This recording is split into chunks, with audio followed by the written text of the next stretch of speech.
ہر ادھورا تعلق، ہر ٹوٹا ہوا کاروبار، ہر ختم ہوا رشتہ، ہر بکھری ہوئی ٹیم، ہر کمزور تنظیم، ان سب کے پیچھے کوئی نہ کوئی چھوٹا مفاد چھپا ہوتا ہے۔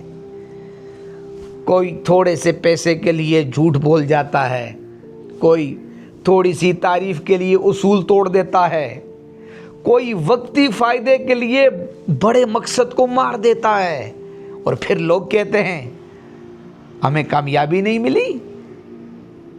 کامیابی کیسے ملتی؟ کامیابی کا پہلا دروازہ اعتماد ہے، اور تم وہ دروازہ خود ہی توڑ چکے تھے۔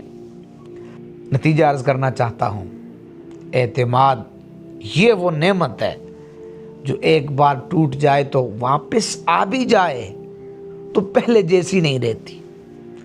تو اپنے آپ سے پوچھو، کیا تھوڑے سے فائدے کے لیے تم اپنی پوری زندگی کا بڑا فائدہ چھوڑ دو گے؟ کیا لمحوں کے لیے تم اپنی پوری شخصیت داؤ پر لگاؤ گے؟ کیا وقتی نفع دائمی خسارے سے بہتر ہے؟ نہیں، ہرگز نہیں۔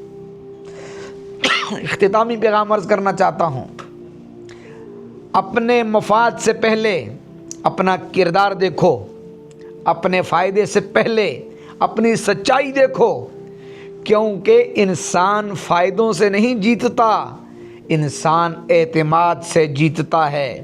جو اعتماد کو سنبھال لیتا ہے، اللہ اس کے لیے راستے کھول دیتا ہے، اور جو اعتماد کھو دیتا ہے وہ دنیا کے ہر راستے سے محروم ہو جاتا ہے۔